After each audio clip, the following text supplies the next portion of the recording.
നമസ്കാരം. Good morning കേരളത്തിലേക്ക് പ്രിയ പ്രേക്ഷകർക്ക് സ്വാഗതം. ദേശീയ പണിമുടക്കാണ്. ഇപ്പോൾ 7 മണിക്കൂറാകുന്നു. ദേശീയതലത്തിൽ വലിയൊരു പ്രതിഫലനങ്ങളൊന്നും റിപ്പോർട്ട് ചെയ്യപ്പെടുന്നില്ല എങ്കിലും സംസ്ഥാനത്ത് ഏതാണ്ട് ബന്ദിന് സമാനമായ സാഹചര്യത്തിലേക്ക് ഈ ഒരു പണിമുടക്ക് എത്തിച്ചേരുമെന്നാണ് ഇപ്പോൾ ഈ ഒരു സമയത്ത് വരുന്ന റിപ്പോർട്ടുകൾ. എന്തായാലും സർവകലാശാലകൾ പരീക്ഷകൾ മാറ്റിവെച്ചിട്ടുണ്ട്. സ്കൂളുകളില്ല. ഗതാഗതത്തെ ഏത് രീതിയിൽ ബാധിക്കുമെന്നറിയില്ല. സ്വാഭാവികമായും ഒരു അവധി മൂഡിലേക്ക് കടക്കാനുള്ള ഒരു തയ്യാറെടുപ്പിലൊക്കെ ആയിരിക്കും പലരും. പക്ഷേ എപ്പോഴും അതങ്ങനെ തന്നെയാണ്. ഇത്തരം പണിമുടക്കുകളും ബന്ധുമൊക്കെ നമ്മൾ ജനങ്ങൾ ഏറ്റെടുക്കുന്ന ഒരു സാഹചര്യമാണ് പലപ്പോഴും സംസ്ഥാനത്ത് നമ്മൾ കണ്ടിട്ടുള്ളത്. എന്തായാലും സംസ്ഥാന സർക്കാരും KSRTCയും ഡയസ്നോൺ അടക്കം പ്രഖ്യാപിച്ചിട്ടുണ്ട്. ഈ KSRTC അടക്കം സമരത്തിൻ്റെ ഭാഗമാകുമ്പോൾ ഈ വരും മണിക്കൂറുകളിൽ ഈ തൊഴിലാളി സമരം എത്രത്തോളം ജനങ്ങളെ ബാധിച്ചിരിക്കുന്നു എന്ന് നമുക്കറിയാൻ സാധിക്കും. ഏതാണ്ട് ഈ കാർഷിക, ബാങ്കിംഗ്, വ്യവസായം, ഗതാഗത മേഖലയിലടക്കം 25 കോടിയോളം തൊഴിലാളികൾ അവരുടെ ആവശ്യങ്ങൾ ഉന്നയിച്ച് പണിമുടക്കുകയാണ്. പക്ഷേ ഇന്ത്യയെ പോലെ കാർഷിക വ്യാവസായിക മേഖലയിൽ അമിത ആശ്രയത്വമുള്ള ഒരു രാജ്യത്ത് ഒരു തൊഴിൽ ദിനം മുടങ്ങുമ്പോഴുണ്ടാകുന്ന സാമ്പത്തിക മേഖലയിലടക്കം അതുണ്ടാക്കുന്ന നഷ്ടം, അതിൻ്റെ ആഘാതം ഒട്ടും ചെറുതല്ല. മാത്രമല്ല ഈ സമരം ചെയ്യാൻ തൊഴിലാളികൾക്കുള്ള അവകാശം പോലെ തന്നെ അതിൻ്റെ ഭാഗമാകാതിരിക്കാനുള്ള അവകാശവും നമുക്കുണ്ട് എന്ന് മറക്കണ്ട. എന്തായാലും വിശദമായ റിപ്പോർട്ടുകളിലേക്കൊക്കെ വരാം. ആദ്യം തലക്കെട്ടുകൾ. കേന്ദ്ര നയങ്ങൾക്കെതിരെ സംയുക്ത തൊഴിലാളി യൂണിയനുകളുടെ 24 മണിക്കൂർ ദേശീയ പണിമുടക്ക് തുടരുന്നു. പണിമുടക്കുന്നത് BMS ഒഴികെ 10 സംഘടനകൾ. ഡയസ്നോൺ പ്രഖ്യാപിച്ച സംസ്ഥാന സർക്കാരും KSRTCയും. പരീക്ഷകൾ മാറ്റി സർവകലാശാലകൾ.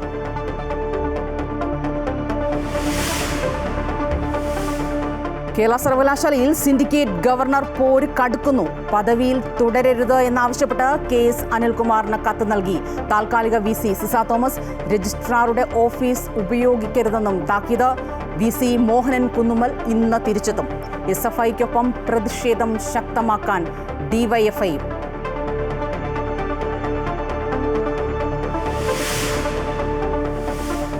കോന്നി പാറമട ദുരന്തത്തിൽ വിശദാന്വേഷണത്തിന് ജില്ലാ കളക്ടർ. ഇന്ന് വിവിധ വകുപ്പുകളുടെ യോഗം. മരിച്ചവരുടെ കുടുംബത്തിന് ക്വാറി ഉടമകളിൽ നിന്ന് നഷ്ടപരിഹാരം ഈടാക്കും. പോസ്റ്റ്മോർട്ടത്തിന് ശേഷം മൃതദേഹം ബന്ധുക്കൾക്ക് ഇന്ന് വിട്ടു നൽകും.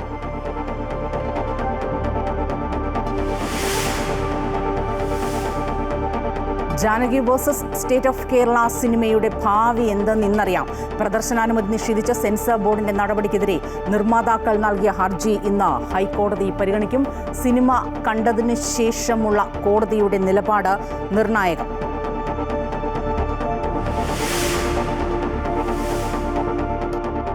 സംസ്ഥാനത്ത് നിപ ഭീതി തുടരുമ്പോഴും കാര്യക്ഷമമാകാതെ പരിശോധനാ സംവിധാനങ്ങൾ. നിർമ്മാണം ആരംഭിച്ച് 6 വർഷം പിന്നിട്ടിട്ടും പ്രവർത്തനങ്ങൾ പൂർത്തിയാകാതെ കോഴിക്കോട് മെഡിക്കൽ കോളേജ് ആശുപത്രിയിലെ വൈറോളജി ലാബ്. പ്രതിഷേധവുമായി മെഡിക്കൽ കോളേജ് സംരക്ഷണ സമിതി.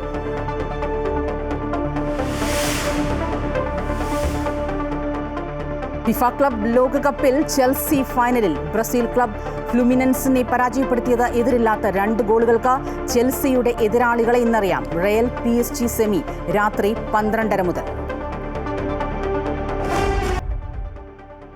വിശദമായ റിപ്പോർട്ടുകൾ നോക്കാം. കേന്ദ്ര സർക്കാരിൻ്റെ തൊഴിലാളി വിരുദ്ധ നയങ്ങൾക്കെതിരായ ദേശീയ പണിമുടക്ക് തുടരുകയാണ്.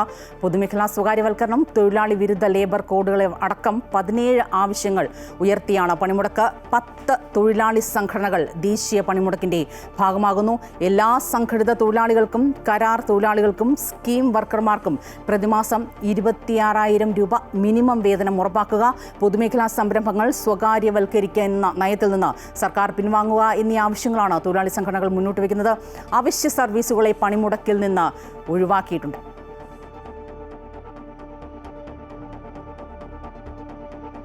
സംസ്ഥാനവും ഈ ഒരു സംയുക്ത തൊഴിലാളി സംഘടനകൾ പ്രഖ്യാപിച്ച പണിമുടക്കിൻ്റെ ഭാഗമാകുകയാണ്. BMS ഒഴികെ നേരത്തെ പറഞ്ഞു 10 തൊഴിലാളി സംഘടനകളും കർഷക സംഘടനകളും സംയുക്തമായി പണിമുടക്ക് സംഘടിപ്പിക്കുന്നു. സംസ്ഥാനത്ത് ഏത് രീതിയിലാകും ഈ ഒരു പണിമുടക്കിൻ്റെ പ്രതിഫലനം? നമുക്ക് തിരുവനന്തപുരത്ത് നിന്ന് ആതിര ചേരുന്നു, മധ്യ കേരളത്തിൽ നിന്ന് കിരൺ ചേരുന്നു, വടക്കൻ കേരളത്തിൽ നിന്ന് രാകേഷ് ചേരുന്നു. ആദ്യം ആതിരയിലേക്കാണ്. ആതിര, തലസ്ഥാന നഗരിയിൽ ഇപ്പോൾ ഏതാണ്ട് 7 മണിക്കൂറാകുന്നു. എനിക്ക് കാണാൻ സാധിക്കുന്നുണ്ട് ഓട്ടോകൾ പോകുന്നുണ്ട്, ടാക്സികൾ, 4 വീലേഴ്സൊക്കെ ഉണ്ട്. എന്താണ് ഇപ്പോൾ ഈ ഒരു മണിക്കൂറിൽ, ഈ ഒരു സമയത്തെ ഒരു ബന്ദിൻ്റെ, അല്ലെങ്കിൽ ബന്ദ് നമുക്ക് പറയാമോ എന്ന് അറിയാറായിട്ടില്ല, എങ്കിൽ കൂടിയും ഈ ഒരു പണിമുടക്കിൻ്റെ ഒരു ദൃശ്യങ്ങളും കാഴ്ചകളും?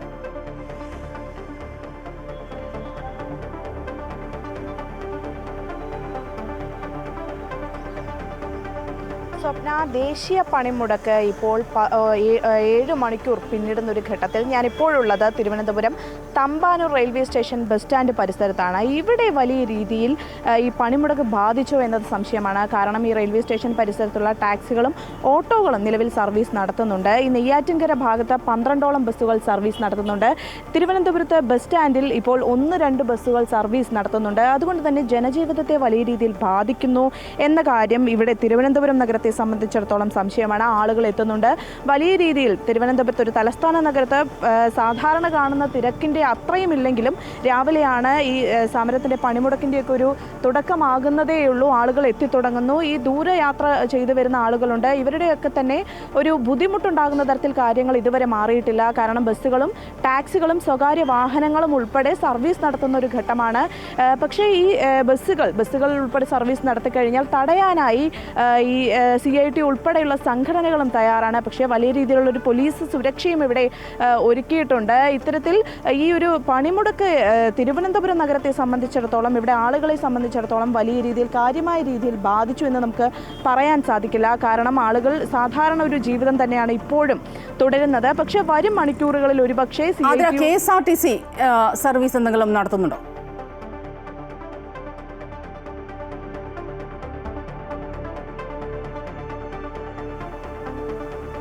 KSRTC സ്വപ്ന ഇപ്പോൾ നമ്മൾ വന്നു കഴിഞ്ഞതിന് ശേഷം ഒരു 3 KSRTC ഇവിടെ തമ്പാനൂർ ബസ് സ്റ്റാൻഡിൽ നിന്നും സർവീസ് നടത്തുന്നുണ്ട്. വളരെ കുറച്ച് ആളുകൾ മാത്രമേ ഉള്ളൂവെങ്കിലും സർവീസ് നടത്തുന്നത് നമ്മൾ ആ കാഴ്ച കണ്ടിരുന്നു. നെയ്യാറ്റിൻകരയിൽ അതുപോലെ തന്നെ 12ഓളം ബസ്സുകൾ KSRTC ബസ്സുകൾ സർവീസ് നടത്തിയതായിട്ടുള്ള വാർത്തകളും പുറത്തു വരുന്നുണ്ട്.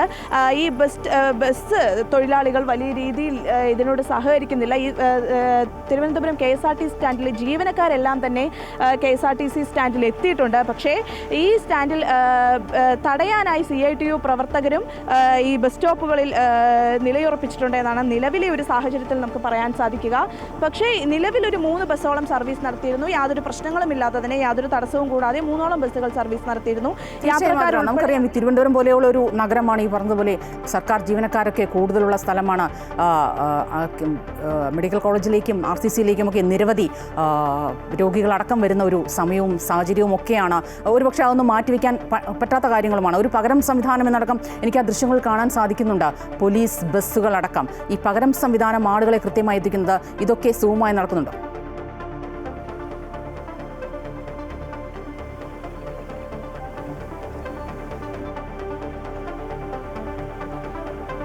സ്വപ്ന, തീർച്ചയായും പോലീസ് ഉൾപ്പെടെ ഇവിടെ തമ്പടിച്ചിട്ടുണ്ട്. പോലീസ് വാഹനങ്ങൾ ഉൾപ്പെടെ ഇവിടെ എത്തിച്ചിട്ടുണ്ട്. കാരണം യാത്രക്കാരൊക്കെ പല സ്ഥലങ്ങളിൽ നിന്നും ദൂരയാത്ര ചെയ്തു വരുന്നവരാണ്. രോഗികളുണ്ടാകാം, ആശുപത്രി സന്ദർശിക്കുന്നവരുണ്ടാകാം.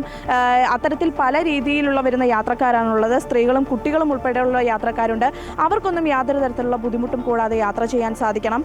അവരെ സുരക്ഷിതമായ രീതിയിൽ എത്തിക്കേണ്ട സ്ഥലത്ത് എത്തിക്കണം എന്നുള്ള രീതിയിൽ കണക്ക് കൂട്ടിക്കൊണ്ട് തന്നെയാണ് പോലീസ് വാഹനങ്ങൾ ഉൾപ്പെടെ ഇവിടെ സജ്ജീകരിച്ചിട്ടുള്ളത്. പക്ഷേ നിലവിലെ സാഹചര്യത്തിൽ ഈ പോലീസ് വാഹനങ്ങൾ ഉപയോഗിക്കുന്നതിൻ്റെ ആവശ്യകത തന്നെ ഇല്ല. കാരണം ഓട്ടോകളും ടാക്സികളും KSRTC ഉൾപ്പെടെ നിലവിൽ സർവീസ് നടത്തുന്നുണ്ട്. പക്ഷെ വരുന്ന മണിക്കൂറുകളിൽ ചിലപ്പോൾ ഈ പണിമുടക്കിന്റെ വരും മണിക്കൂറുകളിൽ ഏത് രീതിയിലായിരിക്കും ഈ പൊതുപണിമുടക്ക് ജനജീവിതത്തെ ബാധിച്ചിരിക്കുക എന്ന ഒരു പ്രേക്ഷകൻ പറയാണ്. സർക്കാർ പണിമുടക്കുന്നുണ്ട്, എന്നിട്ട് ഡയസ്നോൺ പ്രഖ്യാപിക്കുന്നു. ഈ പ്രഹസനങ്ങളൊക്കെ ആരെ കാണിക്കാനാണെന്നാണ് അദ്ദേഹം ചോദിക്കുന്നത്. ഈ പറഞ്ഞതുപോലെ മധ്യകേരളത്തിലെ വിവരങ്ങളുമായി കിരൺ ചേരുകയാണ്. കിരൺ, ഈ പറഞ്ഞതുപോലെ ഒരു 7 മണിക്കൂർ കഴിയുകയാണ്. പ്രത്യേകിച്ച് സ്വകാര്യ ബസ്സുകളടക്കം കൂടുതൽ സർവീസ് നടത്തുന്ന ഒരു ഭാഗമാണ്, ഒരു മേഖലയാണ്. കഴിഞ്ഞ ദിവസം സ്വകാര്യ ബസ്സുകൾ അവരുടെ പണിമുടക്ക്, അവരുടെ സമരമായിരുന്നു. ഇന്നിപ്പോൾ 2ാം ദിവസത്തിലേക്കും അവർ ഈ ഒരു പണിമുടക്കുമായി മുന്നോട്ട് പോവുകയാണെങ്കിൽ പ്രത്യേകിച്ച് ജനജീവിതത്തെ അടക്കം ബാധിക്കുമോ? എങ്ങനെയാണ് ഈ ഒരു മണിക്കൂറുകൾ, നിരത്തുകളിലെ കാഴ്ചകളും ഒക്കെ? സ്വപ്ന, എറണാകുളം ജില്ലയെ സംബന്ധിച്ച പണിമുടക്ക് പൂർണ്ണമാണ്. രാവിലെ മുതൽ തന്നെ വാഹനങ്ങൾ കുറഞ്ഞ ഒരു നിരത്തുകളാണ് പൊതുവെ കാണാൻ സാധിക്കുന്നത്. മാത്രവുമല്ല പല സ്ഥലങ്ങളിലും പോലീസ് തമ്പടിച്ചിട്ടുണ്ട്. പ്രത്യേകിച്ച് ഈ സമരവുമായി ബന്ധപ്പെട്ട് ഏതെങ്കിലും തരത്തിലുള്ള അനിഷ്ട സംഭവങ്ങൾ ഉണ്ടാകാതിരിക്കുന്നതിന് വേണ്ടി പ്രധാന ജംഗ്ഷനുകളിലെല്ലാം തന്നെ പോലീസിന്റെ കാവൽ ഏർപ്പെടുത്തിയിട്ടുണ്ട്. ഇന്ന് രാവിലെ മുതൽ തന്നെ ഈ തൊഴിലാളി സംഘടനകളുടെ പ്രകടനം നഗരത്തിൽ ഉണ്ടാകും എന്നുള്ള ഒരു കാര്യമാണ് അറിയിച്ചിരുന്നത്. ഈ പ്രകടനങ്ങൾ വരുന്ന സമയത്ത് മറ്റനിഷ്ട സംഭവങ്ങൾ ഉണ്ടാകാതിരിക്കുന്നതിന് വേണ്ടിയുള്ള മുൻകരുതലുകൾ പോലീസ് സ്വീകരിച്ചിട്ടുണ്ട്. കൂടാതെ ഈ വലിയ രീതിയിൽ തന്നെ ജനജീവിതത്തെ ഈ പണിമുടക്ക് ബാധിക്കാതിരിക്കുന്ന തരത്തിലുള്ള കാഴ്ച തന്നെയാണ് എറണാകുളം ജില്ലയിലും കാണാൻ സാധിക്കുന്നത്. സ്വകാര്യ വാഹനങ്ങളൊക്കെ എല്ലാം തന്നെ നിരത്തിലിറങ്ങുന്നുണ്ട്. കഴിഞ്ഞ ദിവസവും പണിമുടക്കിന് സമാനമായ സാഹചര്യം തന്നെയായിരുന്നു എറണാകുളം ജില്ലയിൽ ഉണ്ടായിരുന്നത്. ഇന്നലെ പ്രൈവറ്റ് ബസ്സുകൾ ഇത്തരത്തിൽ പണിമുടക്ക് നടത്തിയിരുന്നു. എന്നാൽ അത് വലിയ രീതിയിൽ തന്നെ ജനജീവിതത്തെ ബാധിച്ചിരുന്നില്ല. കൊച്ചിയെ സംബന്ധിച്ചാണെങ്കിൽ ഏറ്റവും കൂടുതൽ ആളുകൾ ആശ്രയിക്കുന്നത് ഈ പ്രൈവറ്റ് വാഹനങ്ങളെയാണ്, പ്രൈവറ്റ് ബസ്സുകളെയാണ്. അത് അത്ര ഒരു സമരം ആരംഭിച്ചതോടുകൂടി തന്നെ വലിയ രീതിയിൽ തന്നെ സ്വകാര്യ വാഹനങ്ങളെ നിരത്തിലിറക്കുന്ന ഒരു സാഹചര്യമായിരുന്നു ഇന്നലെ ഉണ്ടായിരുന്നത്. ഇന്നും ഈ കൊച്ചി മെട്രോയുടെ അടക്കമുള്ള പ്രവർത്തനങ്ങൾ, ഇതിന്റെ സർവീസുകൾ മുടക്കില്ല. ഈ പറഞ്ഞതുപോലെ ജനങ്ങൾക്ക് സജീവമാകുന്ന കാര്യങ്ങൾ, കാഴ്ചകളൊക്കെ തന്നെയാണ് നമുക്ക് കാണാൻ സാധിക്കുന്നത്. സമാധാനപരമായി ഈ സമരം ചെയ്യാനുള്ള അവകാശം എല്ലാവർക്കുമുണ്ട്. പക്ഷേ അത് സമാധാനപരമായിട്ടായിരിക്കും. അതിനെ ഏത് രീതിയിൽ പ്രതികരിക്കണമെന്ന് തീരുമാനിക്കാനുള്ള അവകാശം ജനങ്ങൾക്കുമുണ്ട്. വടക്കൻ കേരളത്തിലെ വിവരങ്ങളുമായി രാകേഷ് ചേരുകയാണ്. രാകേഷ്, എന്താണ് വടക്കൻ കേരളത്തിലെ ഒരു അവസ്ഥ?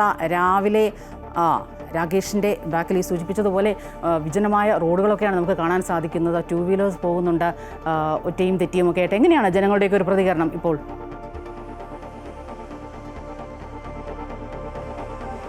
സ്വപ്ന, നമുക്കറിയാം ഇന്നലെയുള്ള ഒരു സമരം ബസ് സമരമായിരുന്നു. ആ ബസ് സമരത്തിന് തൊട്ടു പിന്നാലെയാണ് ദേശീയ പണിമുടക്കും എത്തിയിരിക്കുന്നത്. തീർച്ചയായിട്ടും മലബാറിലാണ് കാര്യമായി തന്നെ ഇന്നലത്തെ സമരം ബാധിച്ചത്. അതിന്റെ തുടർച്ചയായി തന്നെയാണ് ഇന്ന് ആളുകൾ ഒരു അവധിയുടെ മൂഡിലേക്കാണ് കാര്യങ്ങൾ കൊണ്ടുപോകുന്നത് എന്നുള്ളതാണ് തോന്നുന്നത്. ഇതുവരെയും സ്വകാര്യ ബസ്സുകളോ അല്ലെങ്കിൽ KSRTCകളോ ഒന്നും തന്നെ കാര്യമായി കോഴിക്കോടൊന്നും തന്നെ സർവീസ് നടത്തിയിട്ടില്ല. സ്വകാര്യ വാഹനങ്ങൾ നമ്മൾ നേരത്തെ കണ്ട പോലെ തന്നെ കാറുകൾ, ഒപ്പം തന്നെ ഇരുചക്ര വാഹനങ്ങൾ, ഓട്ടോറിക്ഷകൾ റെയിൽവേ സ്റ്റേഷനിലെത്തുന്ന യാത്രക്കാരുമായി ചിലയിടങ്ങളിലേക്ക് പോകുന്നുണ്ട്. ഇത്തരത്തിലുള്ള ചില സ്വകാര്യ യാത്രകൾ ഒഴികെ പൊതുഗതാഗത സംവിധാനം എല്ലാം തന്നെ നിലച്ചിരിക്കുന്ന അവസ്ഥയിലാണ്. ഏതായാലും ഈ സമരത്തെ നേരിടുന്നതിന് വേണ്ടി KSRTC ഡയസ്നോൺ ഉൾപ്പെടെയുള്ള കാര്യങ്ങൾ ഗതാഗത മന്ത്രി സൂചിപ്പിച്ചിരുന്നെങ്കിലും KSRTC ജീവനക്കാരെല്ലാം തന്നെ പ്രതിപക്ഷ ട്രേഡ് യൂണിയനുകളിലാണ് കൂടുതലും വന്നിട്ടുള്ളത്. അതുകൊണ്ട് തന്നെ KSRTC ഒന്നും തന്നെ സർവീസ് നടത്തുന്നില്ല. സർക്കാർ ഈ സമരത്തെ നേരിടുന്നതിന് വേണ്ടി ഡയസ്നോൺ പ്രഖ്യാപിച്ചിട്ടുണ്ടെങ്കിലും ഇത്തരത്തിലുള്ള ട്രേഡ് യൂണിയനുകൾ പ്രത്യേകിച്ച് 10 പ്രതിപക്ഷ ട്രേഡ് യൂണിയനുകളാണ് ഒരുമിച്ച് സമരം നടത്തുന്നത്. അതുകൊണ്ട് തന്നെ ഇതൊക്കെ എത്രമാത്രം ഫലം കാണുമെന്ന് നേരത്തെ ഒരു പ്രേക്ഷകൻ പറഞ്ഞ പോലെ തന്നെ എത്രമാത്രം ഫലം കാണുമെന്ന് നമുക്ക് പറയാനാവില്ല. ഏതായാലും പലവോളം ആവശ്യങ്ങൾ ഉന്നയിച്ചുള്ള തുടരുകയാണ്. ഈ സമരം കാര്യമായി തന്നെ മലബാറിൽ ഒരു സ്തംഭനാവസ്ഥയിലേക്ക് തന്നെ പൊതുജീവിതത്തെ ബാധിച്ചിട്ടുണ്ട്. സ്വപ്ന, എന്തായാലും അത് എത്രത്തോളം ബാധിച്ചിട്ടുണ്ട്, അത് എത്രത്തോളം എന്തായാലും വരും മണിക്കൂറുകൾ മാത്രമേ അറിയാൻ സാധിക്കുകയുള്ളൂ. 2 വീലേഴ്സും 4 വീലേഴ്സും ഒക്കെ പോകുന്നുണ്ട്. ആരും മടിപിടിച്ചിരിക്കേണ്ട, എല്ലാവരും ജോലിക്കൊക്കെ പോകാൻ തയ്യാറായിക്കോളൂ. നമുക്ക് ഏത് ആശയങ്ങളോടും ഉള്ള നമ്മളുടെ ആ ഒരു നമുക്കുള്ള ആ ഒരു നമുക്ക് എന്താണോ അതിനോടുള്ള ഒരു പ്രതിഫലനം, അത് നമ്മൾ അത് സമാധാനപരമായി അത് അത് കാണിക്കുകയും വേണം. പക്ഷേ അതേസമയം തന്നെ അക്രമാസക്തമായ അല്ലെങ്കിൽ മറ്റുള്ളവരെ അവരുടെ മൗലിക അവകാശങ്ങളിൽ നിന്നൊക്കെ വിലക്കുന്ന രീതിയിലുള്ള തലത്തിലേക്കൊക്കെ ഈ സമരങ്ങൾ മാറാതിരിക്കുന്നതാകും എപ്പോഴും എല്ലാ കാലവും നല്ലത്. കേരള സർവകലാശാലയിലേക്ക് വരികയാണെങ്കിൽ കഴിഞ്ഞ ദിവസം നമ്മൾ കണ്ടതാണ്, യുദ്ധഭൂമിയായിരുന്നു കേരള സർവകലാശാല. SFIയുടെ ആ ഒരു പ്രതിഷേധം നിന്നപ്പോൾ DYFIയും ഏറ്റെടുക്കാനായി തയ്യാറെടുക്കുകയാണ്. KS ഹരികുമാറിന് സിസ തോമസ് കത്ത് നൽകിയിരുന്നു, തുടരരുത് എന്നാവശ്യപ്പെട്ടിട്ട്. എന്തായാലും ഗവർണർ രണ്ടും കൽപ്പിച്ചു തന്നെയാണ്. ആതിര ഈ പറഞ്ഞതുപോലെ കഴിഞ്ഞ ദിവസത്തെ കാര്യങ്ങളൊക്കെ നമ്മൾ കണ്ടതാണ്. ഇന്നിപ്പോൾ SFIയും കൂടി ആ ഒരു പ്രതിഷേധ സമരത്തിൻ്റെയൊക്കെ ഭാഗമായി മാറുമ്പോൾ ഇന്നത്തെ സാഹചര്യത്തിൽ, ഇന്നിപ്പോൾ പണിമുടക്കാണ്, മറ്റു കാര്യങ്ങളൊക്കെയാണ്, ഇന്നത്തെ ഒരു ദിവസത്തിൽ ഇത് ഏത് രീതിയിലായിരിക്കും പ്രതിഫലിക്കുക എന്ന് നമ്മൾ കണ്ട് അറിയേണ്ടിയിരിക്കുന്നു. മാത്രമല്ല ഈ ഗവർണർ ഈ KS അനിൽകുമാറിനെ ഈ രജിസ്ട്രാർ സ്ഥാനത്ത് തുടരരുത്, നീക്കും എന്ന അതിശക്തമായ നിലപാടുമായി പ്രത്യേകിച്ച് രാജ്ഭവൻ ഗവർണർ കൂടി മുന്നോട്ട് പോകുന്ന ഒരു സാഹചര്യത്തിൽ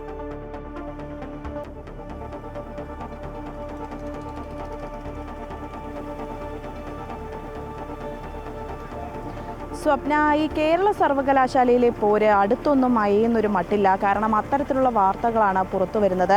ഈ കേരള സർവകലാശാല രജിസ്ട്രാറായ KS അനിൽകുമാറിൻ്റെ പുറത്താക്കാൻ ഗവർണർ ഇറങ്ങുന്നു എന്നുള്ളതാണ് ഏറ്റവും പുതിയതായി പുറത്തു വരുന്ന വാർത്ത. ഈ സിൻഡിക്കേറ്റ്, KS അനിൽകുമാറിൻ്റെ സസ്പെൻഷൻ റദ്ദാക്കിയ സിൻഡിക്കേറ്റ് തീരുമാനം ഗവർണർ അസാധുവാക്കും.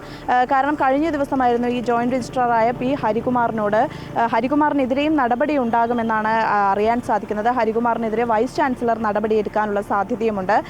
ഈ വൈസ് ചാൻസലറോട് ഗവർണർ കഴിഞ്ഞ ദിവസമായിരുന്നു ഇത്തരത്തിൽ ഈ സിൻഡിക്കേറ്റ് തീരുമാനത്തിൽ എന്താണ് നടന്നത് എന്ന കാര്യത്തെക്കുറിച്ചൊരു റിപ്പോർട്ട് തേടിയത്. ഈ റിപ്പോർട്ടിൻ്റെ അടിസ്ഥാനത്തിലായിരിക്കും ഈ KS അനിൽകുമാറിൻ്റെ സസ്പെൻഷൻ റദ്ദാക്കിയ നടപടി അസാധുവാക്കുന്നതിലേക്ക് ഗവർണർ കടക്കുക. ഏതായാലും P. പ്രസാദ് തുടങ്ങിവെച്ച ഭാരതാംബ വിവാദത്തിൽ തുടങ്ങി അത് ശിവൻകുട്ടിയിലേക്ക് എത്തുന്നു. പിന്നീട് കേരള സെനറ്റ് ഹാളിൽ ഒരു സ്വകാര്യ പരിപാടിയിൽ ഭാരതാംബയുടെ ചിത്രം വെച്ച് അത് വലിയ വിവാദത്തിലേക്ക് നീങ്ങുന്നു. അതാണ് ഇതിനെല്ലാത്തിനും തുടക്കം വെച്ചത്. പക്ഷേ അതിൽ നിന്നും ഈ ഒരു പ്രതിഷേധം SFIയുടേത് ഉൾപ്പെടെയുള്ള പ്രതിഷേധം ആളിക്കത്തുകയായിരുന്നു. അതിനൊരു അയവുമില്ല. കഴിഞ്ഞ ദിവസം കേരള യൂണിവേഴ്സിറ്റി മൊത്തത്തിൽ കൈയടക്കിയായിരുന്നു SFIയുടെ പ്രതിഷേധം. ഏതായാലും ഇന്ന് 10 മണിക്ക് SFI സംസ്ഥാന പ്രസിഡന്റ് മാധ്യമങ്ങളെ കാണുന്നുണ്ട്. അവരുടെ തുടർന്നുള്ള നടപടികൾ എന്തായിരിക്കും എന്നുള്ളതൊക്കെ വിശദീകരിക്കാനാണ് എന്നാണ് നമ്മൾ പ്രതീക്ഷിക്കുന്നത്. ഇന്ന് എന്തായാലും ഒരു പണിമുടക്കിന്റെ സാഹചര്യത്തിൽ സർവകലാശാലയിലെ പരീക്ഷകൾ ഉൾപ്പെടെ മാറ്റിയിട്ടുണ്ട്. സർവകലാശാല ഇന്ന് പ്രവൃത്തി ദിവസമല്ല. തീർച്ചയായും ഇന്നിപ്പോൾ എന്ത് നടക്കുമെന്ന് തന്നെയാണ് നമുക്ക് കാണാനിരിക്കുന്നത്. മോഹനൻ കുന്നുമ്മൽ ഇന്നിപ്പോൾ തിരിച്ചെത്തുകയാണ്. എന്തായാലും SFIയും DYFIയും ഈ ചാൻസലർക്കെതിരെയും സർവകലാശാല VC-ക്കെതിരെയും താൽക്കാലിക VC-ക്കെതിരെയും ഒക്കെ ശക്തമായ പ്രതിഷേധവുമായി മുന്നോട്ട് പോകാനുള്ള തീരുമാനവുമാകുകയാണ്. ഇന്നലത്തതിൻ്റെ ഒരു തുടർച്ച ഇന്ന് ഉണ്ടാകുമോ എന്നാണ് നമ്മൾ കണ്ടറിയേണ്ടത്. ഈ മിനിമം കൂലി 26,000 രൂപയ്ക്കൊക്കെ വേണ്ടി ഇന്നിപ്പോൾ ഒരു ദിവസം സമരം ചെയ്യാനൊരുങ്ങുന്ന ഈ തൊഴിലാളി സംഘടനകളുടെ ഈ കഥ കേൾക്കുമ്പോൾ ഒരു പ്രേക്ഷകൻ ചോദിക്കുകയാണ്, നമ്മുടെ കേരളത്തിൽ ആശാ വർക്കർമാർ ദിവസങ്ങളായി മാസങ്ങളായി അവരുടെ പരിമിതമായ ഓണറേറിയം ആനുകൂല്യങ്ങളിൽ നിന്ന് ഒരല്പം കൂടി കൂടുതൽ വേണമെന്ന് ആവശ്യപ്പെട്ട് എത്രയോ ദിവസങ്ങളായി നമ്മുടെ മുന്നിൽ സർക്കാരിന് മുന്നിലൊക്കെ സമരം ചെയ്യുകയാണ്. അവരെ തിരിഞ്ഞു നോക്കാത്ത അല്ലെങ്കിൽ അവരുടെ മുഖം തിരിക്കുന്ന ഒരു സർക്കാർ ഇന്നിപ്പോൾ തൊഴിലാളി നയത്തിനെതിരെ ഉള്ള പൂർണ്ണ പിന്തുണ. കഴിഞ്ഞ ദിവസം നമ്മൾ കണ്ടതാണ് CPM ദേശീയ സെക്രട്ടറി MA ബേബി അടക്കം ഈ ഒരു സമരത്തെ അല്ലെങ്കിൽ ഈ ഒരു പണിമുടക്കിനെയൊക്കെ പിന്തുണച്ച് രംഗത്തെത്തിയത്. പലപ്പോഴും പല കാര്യങ്ങളിലും ഇരട്ടത്താപ്പ് തന്നെയാണ്, പറയാതിരിക്കാൻ വയ്യ. മറ്റൊരു റിപ്പോർട്ടിലേക്ക് പോകാം. പത്തനംതിട്ട കോന്നി പയ്യാനമൺ പാറ ക്വാറി ദുരന്തത്തിൽ മരിച്ച 2 ഇതര സംസ്ഥാന തൊഴിലാളികളുടെ മൃതദേഹങ്ങൾ പോസ്റ്റ്മോർട്ടത്തിന് ശേഷം ഇന്ന് ബന്ധുക്കൾക്ക് കൈമാറും. ദുരന്തത്തിൻ്റെ പശ്ചാത്തലത്തിൽ പാറ ക്വാറിയുടെ പ്രവർത്തനം സംബന്ധിച്ച് വിശദമായ അന്വേഷണം നടത്തും. ഇന്നിപ്പോൾ എന്തായാലും ഇതിൻ്റെ ഭാഗമായി വിവിധ വകുപ്പുകളുടെ യോഗവും ചേരുന്നുണ്ട്. തിരുവനന്തപുരത്ത് ഹോട്ടലുടമയെ കൊല്ലപ്പെട്ട നിലയിൽ കണ്ടെത്തിയ സംഭവത്തിൽ പ്രതികളെ പിടികൂടിയിട്ടുണ്ട്. അടിമലത്തുറയിൽ വെച്ചാണ് പ്രതികളെ പിടികൂടിയത്. അതിസാഹസികമായിട്ടാണ് ഇവരെ പിടികൂടിയത്. പോലീസിനെ പ്രതികൾ ആക്രമിക്കുകയും 4 പോലീസുകാർക്ക് പരിക്കേൽക്കുകയും ചെയ്തു. വഴുതക്കാട് കേരള കഫേ ഹോട്ടലുടമ ജസ്റ്റിൻ രാജാണ് കൊല്ലപ്പെട്ടത്. ഇയാളുടെ വീട്ടിൽ താമസിച്ചിരുന്ന കടയിലെ ജീവനക്കാരായ വിഴിഞ്ഞം സ്വദേശിയും നേപ്പാൾ സ്വദേശിയുമാണ് ഇപ്പോൾ പിടിയിലായിരിക്കുന്നത്. നിപ ഭീതിയും ജാഗ്രതയും ഒക്കെ തുടരുകയാണ്. പക്ഷേ ഈ നിപ നിർണയത്തിന് കോഴിക്കോട് മെഡിക്കൽ കോളേജിൽ വൈറോളജി ലാബിൻ്റെ നിർമ്മാണം തുടങ്ങും, അല്ലെങ്കിൽ അത് നിർമ്മിക്കുമെന്ന് നേരത്തെ പ്രഖ്യാപിച്ചിരുന്നതാണ്. പക്ഷേ അതിൻ്റെ ആ പ്രവർത്തനങ്ങളെല്ലാം അനിശ്ചിതത്വത്തിലാണ് എന്ന റിപ്പോർട്ടുകളാണ് ഇപ്പോഴും. 6 വർഷം മുൻപാണ് നിർമ്മാണം ആരംഭിച്ചത്. പക്ഷേ ഇതുവരെയും അത് പൂർത്തിയാക്കാൻ കഴിഞ്ഞിട്ടില്ല. BSL 3 വൈറോളജി ലാബ് നിർമ്മാണം സമയബന്ധിതമായി പൂർത്തിയാക്കുന്നതിൽ വലിയ രീതിയിലുള്ള വീഴ്ചകളാണ് ഉണ്ടായിട്ടുള്ളത് എന്ന് ഈ മെഡിക്കൽ കോളേജിലെ സംരക്ഷണ സമിതി ആരോപിക്കുകയാണ്. 6 വർഷം മുമ്പ് നിപ്പ കോഴിക്കോട്ട് ആദ്യമായി റിപ്പോർട്ട് ചെയ്ത കാലത്ത് വൈറോളജി ലാബിന്റെ നിർമ്മാണം ആരംഭിച്ചെങ്കിലും ഇപ്പോഴും എവിടെയും എത്തിയിട്ടില്ല. ഇന്ത്യൻ കൗൺസിൽ ഓഫ് മെഡിക്കൽ റിസർച്ചിന്റെയാണ് BSL 3 വൈറോളജി ലാബ്. ICMR അനുവദിച്ച 5.5 കോടി രൂപയുടെ ഫണ്ട് ഉപയോഗിച്ച് 2019 ലാബിന്റെ നിർമ്മാണ പ്രവർത്തനം ആരംഭിച്ചു. പിന്നീട് എസ്റ്റിമേറ്റ് 11 കോടിയാക്കി ഉയർത്തി. വൈറോളജി ലാബിന്റെ നിർമ്മാണ ചുമതല കേന്ദ്ര പൊതുമരാമത്ത് വകുപ്പിനാണ്. ലാബിൽ സ്ഥാപിക്കേണ്ട വില കൂടിയ ഉപകരണങ്ങൾ കെട്ടിടത്തിന് പുറത്തും അകത്തുമായി ഇറക്കി വെച്ചിട്ട് മാസങ്ങളായി. കനത്ത മഴയിലും ടാർപോളിൻ കൊണ്ട് മൂടിയ ചില ഉപകരണങ്ങൾ കെട്ടിടത്തിന് പുറത്തിട്ടിരിക്കുകയാണ്. കേരള മെഡിക്കൽ സർവീസ് കോർപ്പറേഷൻ വഴിയാണ് ലാബിലേക്കുള്ള ഉപകരണങ്ങൾ വിതരണം ചെയ്യുന്നത്. ഗുജറാത്തിലെ കമ്പനിയിൽ നിന്ന് ലാബിലേക്ക് കൊണ്ടുവന്ന പല ഉപകരണങ്ങളും നിലവാരം കുറഞ്ഞവയാണെന്ന് കണ്ടെത്തിയതോടെ തിരിച്ചയച്ചിരുന്നു. പകരം ഉപകരണങ്ങൾ ഇനി വരേണ്ടതുണ്ട്. പണ്ട് ആരോ പറഞ്ഞതുപോലെ വരുന്നുണ്ട് എന്ന് പറഞ്ഞ രൂപത്തിലേക്കാണ് കാലിക്കറ്റ് മെഡിക്കൽ കോളേജിൽ ഈ വൈറോളജി ലാബിനുള്ള ബിൽഡിംഗ് ഉണ്ടാക്കുകയും അതിനുള്ള കാര്യങ്ങളും ചെയ്തുകൊണ്ടിരിക്കുന്നത്. അത് പ്രാവർത്തികമാക്കാനുള്ള നടപടികൾ സ്വീകരിക്കണമെന്നാണ് ഈ സമയത്ത് മെഡിക്കൽ കോളേജ് സമരസമിതിക്ക് ആവശ്യപ്പെടാനുള്ളത്. ഓരോ വർഷവും നിപ്പ റിപ്പോർട്ട് ചെയ്യുമ്പോൾ മാത്രമാണ് വൈറോളജി ലാബിനെ കുറിച്ചുള്ള ചർച്ചകൾ ഉണ്ടാകാറുള്ളത്. പുതിയ ഉപകരണങ്ങൾ എത്തുന്ന മുറയ്ക്ക് ലാബിന്റെ പ്രവർത്തനം വൈകാതെ തുടങ്ങാനാവുമെന്നാണ് മെഡിക്കൽ കോളേജ് അധികൃതരുടെ വിശദീകരണം. ഓരോ തവണ നിപ്പ റിപ്പോർട്ട് ചെയ്യുമ്പോഴും കുതിരവട്ടം പപ്പ് പറയുന്ന പോലെ ഇപ്പോൾ ശരിയാക്കി തരാം എന്നാണ് ആരോഗ്യവകുപ്പ് പറയുന്നത്. ഇതുപോലുള്ള യന്ത്രസാമഗ്രികൾ ഇവിടെയുണ്ട്. എന്നാൽ ഇതിൻ്റെ കെട്ടിടത്തിൻ്റെ നിർമ്മാണം പോലും ഇതുവരെയും പൂർത്തിയാക്കാൻ കഴിഞ്ഞിട്ടില്ല. കെടുകാര്യസ്ഥതയുടെ ഏറ്റവും വലിയ ഉദാഹരണമായി ഈ വൈറോളജി ഇൻസ്റ്റിറ്റ്യൂട്ട് ഇവിടെയുണ്ട്. ക്യാമറാമാൻ മനോജ് പേരാമ്പ്രയ്ക്കൊപ്പം എസ് വിനേഷ് കുമാർ, അമൃത ന്യൂസ്, കോഴിക്കോട്. ജാനകിയുടെ ഭാവി എന്നറിയാം. ഞാൻ പറഞ്ഞു വരുന്ന Janaki versus state of Kerala സിനിമയുമായി ബന്ധപ്പെട്ടാണ്. സെൻസർ ബോർഡ് ചിത്രത്തിന് പ്രദർശനാനുമതി തടഞ്ഞു. ഇതുമായി ബന്ധപ്പെട്ട ഹർജി ഹൈക്കോടതി ഇപ്പോൾ വീണ്ടും പരിഗണിക്കുകയാണ്. നമുക്കറിയാം, നേരത്തെ ഈ ഹൈക്കോടതി ജഡ്ജി 2 ദിവസം മുൻപ് ഈ സിനിമ കണ്ടിരുന്നു. ഈ ജാനകി എന്ന പേരിലാണ് ഈ പ്രശ്നം. ആ പേര് ഉപയോഗിച്ചതിനാലാണ് സിനിമയുടെ പ്രദർശനം തടഞ്ഞത് എന്നായിരുന്നു സിനിമയുടെ അണിയറ പ്രവർത്തകർ ആരോപിച്ചിരുന്നത്. വിവരങ്ങളുമായി കിരൺ ചേരുകയാണ്.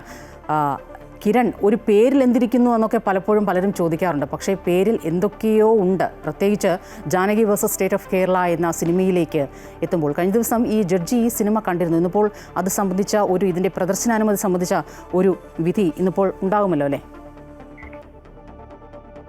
സ്വപ്ന, ഈ Janaki versus state of Kerala എന്ന സിനിമയുടെ പ്രദർശനാനുമതി സംബന്ധിച്ചുള്ള ഹർജിയിൽ ഇന്ന് വിധി ഉണ്ടാകും എന്ന് തന്നെയാണ് പ്രതീക്ഷിക്കുന്നത്. കഴിഞ്ഞ ദിവസം ഈ സിനിമയുമായി ബന്ധപ്പെട്ടുള്ള കാര്യങ്ങൾ പരിഗണിച്ച കോടതി ഈ സിനിമയുടെ പ്രദർശനം കണ്ടിരുന്നു. സിനിമ കണ്ടതിന് ശേഷം പറയാം എന്നുള്ളൊരു അഭിപ്രായത്തിലേക്കായിരുന്നു ഈ ഹർജി പരിഗണിച്ച ഹൈക്കോടതി ജഡ്ജി എൻ നഗരേഷ് തീരുമാനമെടുത്തത്. ഇതിന്റെ അടിസ്ഥാനത്തിലായിരുന്നു സിനിമ കണ്ടിരുന്നത്. മാത്രമല്ല, ഇതിനു മുൻപ് ഹർജി പരിഗണിച്ച സമയത്തെല്ലാം തന്നെ ഹൈക്കോടതി സെൻസർ ബോർഡിനെ വലിയ രീതിയിൽ തന്നെ വിമർശനം ഉന്നയിച്ചിരുന്നു. എന്തുകൊണ്ട് ഈ ജാനകി എന്ന പേര് ഉപയോഗിച്ചു കഴിഞ്ഞാൽ അത് ഏത് തരത്തിലാണ് ദോഷകരമായി ബാധിക്കുന്നത് എന്നടക്കമുള്ള കാര്യങ്ങളാണ് ചോദിച്ചിരുന്നത്. സിനിമയ്ക്ക് ഇങ്ങനെ ഒരു പേരിട്ടത് തടയാനായിട്ടുള്ള കാരണം എന്താണ് എന്ന് ബോധ്യപ്പെടുത്താനായിട്ട് സെൻസർ ബോർഡിനോട് ആവശ്യപ്പെട്ടിരുന്നു. എന്നാൽ സെൻസർ ബോർഡിന് ഈ കാര്യത്തിൽ കൃത്യമായ ഒരു മറുപടി ഹൈക്കോടതിക്ക് നൽകാൻ കഴിഞ്ഞിരുന്നില്ല. തുടർന്നാണ് ജഡ്ജി തന്നെ നേരിട്ട് സിനിമ കാണുന്ന ഒരു സാഹചര്യം ഉണ്ടായിരുന്നത്. ഏതായാലും ഇന്ന് ഈ ഹർജി പരിഗണിക്കുന്ന സമയത്ത് ഇതുമായി ബന്ധപ്പെട്ടുള്ള ഹർജിയിൽ തീർപ്പുണ്ടാക്കും എന്ന് തന്നെയാണ് മനസ്സിലാക്കാൻ സാധിക്കുന്നത്. അതുകൊണ്ട് തന്നെ സിനിമയുടെ പ്രദർശനാനുമതി സംബന്ധിച്ചുള്ള കാര്യത്തിൽ ഇന്ന് ഉത്തരവുണ്ടാകും എന്ന് തന്നെയാണ് പ്രതീക്ഷിക്കുന്നത്. സ്വപ്ന, തീർച്ചയായും ജാനകി പ്രദർശനത്തിന് എത്തുമോ എന്ന് നമുക്ക് ഇന്നറിയാം. ഇന്ന് സ്കൂളുണ്ടോ എന്ന് ഒരാൾ ചോദിക്കുകയാണ്. ഈ പറഞ്ഞതുപോലെ പണിമുടക്ക ദിവസങ്ങളിൽ പൊതുവെ സ്കൂളുകൾ ഉണ്ടാകാറില്ല എന്നത് നമുക്കറിയാം. പക്ഷേ ടീച്ചേഴ്സിന് കൃത്യമായി സ്കൂളുകളിലേക്ക് എത്തേണ്ടതുണ്ട്. പലപ്പോഴും ഈ സ്കൂളുകളിൽ നിന്നൊക്കെ അറിയിക്കാറുണ്ട് ഇത്തരത്തിലുള്ള സന്ദർഭങ്ങളിൽ ഇന്നിപ്പോൾ ബന്ദാണ്, KSRTC സർവീസ് കുറവായിരിക്കും, ബസ്സുകൾ കുറവായിരിക്കും, പ്രൈവറ്റ് വാഹനങ്ങൾ കുറവായിരിക്കും, ഉണ്ടോ ഇല്ലയോ എന്നതൊക്കെ സംബന്ധിച്ച് കൃത്യമായി അറിയിക്കാറുണ്ട്. നമ്മുടെയൊക്കെ ആവേശം ചമ്പക്കുളം ജലോത്സവത്തിന് തുടക്കമാവുകയാണ്. ഈ പറഞ്ഞതുപോലെ ചരിത്ര പ്രാധാന്യമുള്ള രാജപ്രമുഖൻ ട്രോഫിക്ക് വേണ്ടിയുള്ള മത്സരമാണ്. മന്ത്രി മുഹമ്മദ് റിയാസ് ഉദ്ഘാടനം ചെയ്യും. നെഹ്റു ട്രോഫിക്ക് മുന്നോടിയായി ചെറുതും വലുതുമായ 11 വള്ളങ്ങൾ മത്സരത്തിൽ അണിനിരക്കും. കൊല്ലം മുളങ്കാടകം സദ്ഗുരു ശ്രീമാതാ അമൃതാനന്ദമയി മഠത്തിൽ ഗുരുപൂർണിമ ആഘോഷിച്ചു. മഹാഗണപതി ഹോമത്തോടെ ആരംഭിച്ച ചടങ്ങുകളിൽ ഗുരുപാദുക പൂജ, ദേവീപൂജ, സത്സംഗ്, ഭജന, പ്രസാദ വിതരണം എന്നിവയും നടന്നു. ബ്രഹ്മചാരിണി രമ പ്രഭാഷണം നടത്തി. ബ്രഹ്മചാരിണിമാരായ ഈശ്വരി, ധനലക്ഷ്മി, ഡിനി എന്നിവരുടെ കാർമ്മികത്വത്തിൽ ആയിരുന്നു ഗുരുപൂർണിമ ചടങ്ങുകൾ.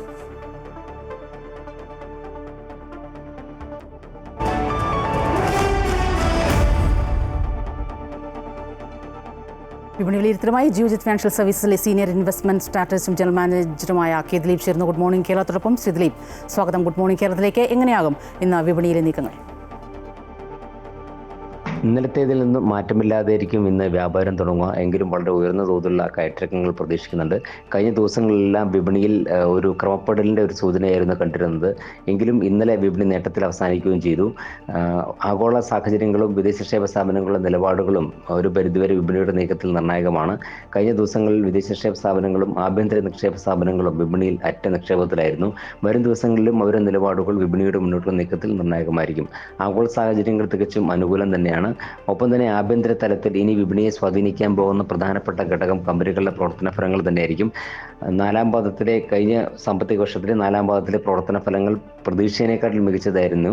എന്നാൽ ഈ ഒരു പാദത്തിൽ, ഈ പുതിയ സാമ്പത്തിക വർഷത്തിൻ്റെ ആദ്യ പാദം എന്ന നിലയ്ക്ക് പ്രതീക്ഷിക്കുന്ന പ്രവർത്തന ഫലങ്ങൾ മികച്ചതാവുകയാണെങ്കിൽ തീർച്ചയായും അത് കമ്പനികളുടെ നേട്ടത്തിനൊപ്പം തന്നെ വിപണിയുടെ മുന്നോട്ടുള്ള നീക്കത്തിന് നിർണായകമാവുകയും ചെയ്യും. IT മേഖലയിലെ പ്രവർത്തന ഫലങ്ങളാണ് ആദ്യം പ്രതീക്ഷിക്കുന്നത്. IT മേഖലയിലെ പ്രവർത്തന ഫലങ്ങൾ അത്ര മികച്ചതായിരിക്കില്ല എന്നുള്ള തോന്നൽ വിപണിയിൽ ഉണ്ടായിട്ടുണ്ട്. രണ്ടാമത് ബാങ്കിങ് മേഖലയിലെ പ്രവർത്തന ഫലങ്ങളും അതിനെ തുടർന്ന് പുറത്തു വരും. ബാങ്കിങ് മേഖലയിലെ പ്രവർത്തന ഫലങ്ങൾ മികച്ചതായിരിക്കും എന്നുള്ള സൂചന വിപണിയിലുണ്ട്. ഈ രണ്ട്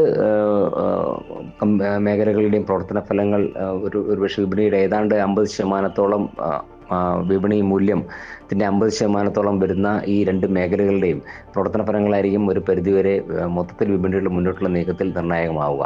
എന്തായാലും ഈ നിലവിലെ സാഹചര്യത്തിൽ വളരെ ഉയർന്ന തോതിലുള്ള കയറ്റിറക്കങ്ങൾ വിപണിയിൽ തുടരുകയും ചെയ്യും. ഒപ്പം തന്നെ വിദേശ സ്ഥാപനങ്ങളുടെ നിലപാടുകളും നിർണായകം തന്നെയായിരിക്കും. ഇന്ന് ഇന്നലത്തേനേക്കാളും മാറ്റമില്ലാതെയായിരിക്കും വ്യാപാരം തുടങ്ങുക. നന്ദി ശ്രീദിലി. ഇനി കായിക വാർത്തകൾ.